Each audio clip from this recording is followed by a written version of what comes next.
नमस्कार। आज हम भारतीय रेलवे से जुड़े कुछ आने वाले ज़रूरी बदलावों पर बात करेंगे। सुनने में आ रहा है कि 1 जुलाई 2025 से शायद रेल यात्रा थोड़ी महंगी होने वाली है। हाँ बिल्कुल। करीब 5 साल हो गए ना, इसके बाद ये यात्री किराए में बढ़ोतरी की बात सामने आई है। और कोविड के बाद तो ये पहला ही मौका है। हाँ, सही कहा। और सिर्फ किराया ही नहीं, वो जो तत्काल टिकट बुकिंग है ना, उसके नियमों में भी एक बड़ा फेरबदल है। अच्छा, तो चलिए पहले किराए से ही शुरू करते हैं। ये किस तरह का बदलाव है और मतलब किन लोगों पर असर पड़ेगा इसका? देखिए, बात यह है कि जो मेल और एक्सप्रेस ट्रेनें हैं, नॉन एसी कोच की बात कर रही हूं मैं, हाँ, उनमें अब प्रति किलोमीटर 1 पैसा ज्यादा लगेगा। मतलब जैसे कोई 500 किलोमीटर जा रहा है तो उसे 5 रुपए ज्यादा देने पड़ेंगे। सिर्फ 5 रुपए 500 किलोमीटर पर? हाँ, नॉन एसी में तो यही है। और एसी क्लास का क्या, वहां भी कुछ है? हाँ, एसी में ये बढ़ोतरी थोड़ी ज्यादा है। वहां 2 पैसे प्रति किलोमीटर की बात है। अच्छा, तो वही 500 किलोमीटर की एसी यात्रा आप पकड़ लीजिए करीब 10 रुपए महंगी हो जाएगी।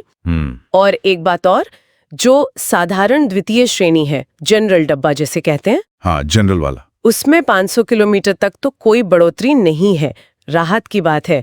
लेकिन उससे लंबी दूरी के लिए 50 पैसे प्रति किलोमीटर की बढ़ोतरी सुनने में आई है। 50 पैसे, ये तो काफी ज्यादा लग रहा है बाकी के मुकाबले। हाँ, ये आंकड़ा थोड़ा चौंकाने वाला है। शायद इस पर और क्या कहते हैं, स्पष्टता आएगी कि ये लंबी दूरी पर ठीक कैसे लागू होगा। सही बात है।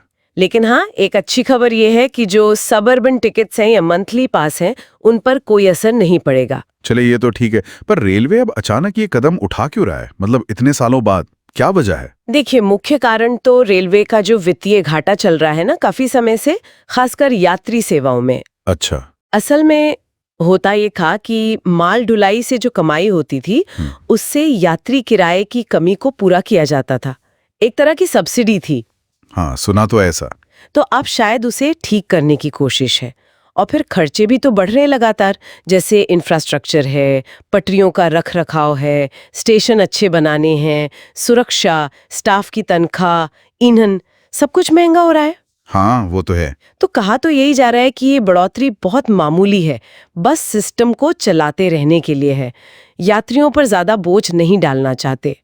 वो इसे यूजर पे मॉडल जैसा कुछ कह रहे हैं। यूजर पे मतलब जो इस्तेमाल करे वो थोड़ा ज्यादा दे। हाँ, कुछ वैसा ही, सेवा के खर्च का कुछ हिस्सा यात्री भी उठाए। समझ गया। अच्छा, किराए की बात तो हो गई। आपने शुरू में वो तत्काल टिकट का भी जिक्र किया था, उसमें क्या खास है? जी हाँ, और ये बदलाव काफी अहम है।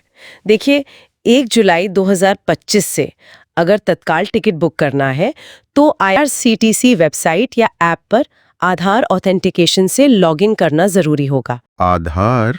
अरे, ये तो बड़ा कदम है। मतलब अब बिना आधार के तत्काल नहीं मिलेगा? नहीं, ऐसा ही लग रहा है। इसका सीधा मकसद है टिकटों की दलाली रोकना। हाँ। वो जो एजेंट्स वगैरह होते हैं ना, हाँ, वो तो बड़ी समस्या है। बिल्कुल। तो कोशिश यही है कि असली यात्रियों को टिकट मिले, आसानी से मिले और पूरी प्रक्रिया पारदर्शी हो। अच्छा। और इतना ही नहीं, 15 जुलाई 2025 से OTP वाला आधार वेरिफिकेशन भी शायद जरूरी हो जाएगा।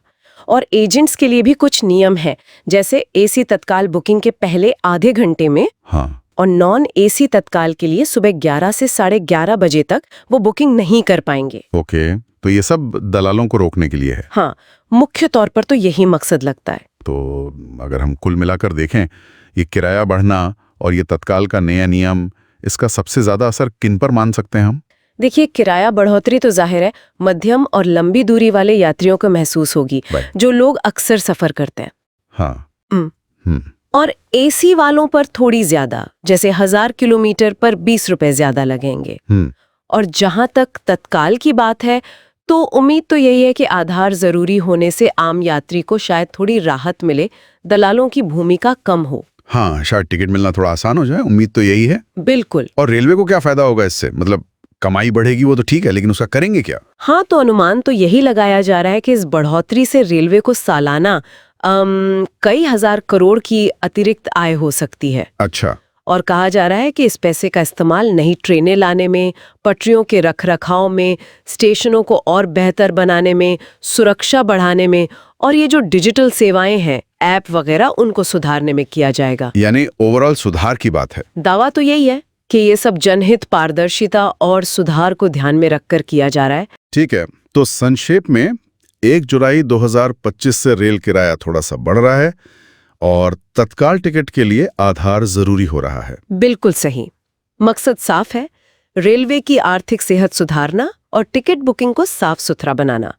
अब देखना ये है कि ये लागू कैसे होता है जमीन पर। हाँ, वही बात है। कितना प्रभावी होता है ये तो वक्त ही बताएगा। और यहाँ एक सवाल मन में आता है कि क्या ये छोटे छोटे कदम काफी हैं रेलवे को सचमुच आधुनिक बनाने के लिए, यात्री अनुभव को बेहतर करने के लिए, या फिर हमें आने वाले समय में और भी बड़े बदलावों के लिए तैयार रहना चाहिए? ये सोचने वाली बात है।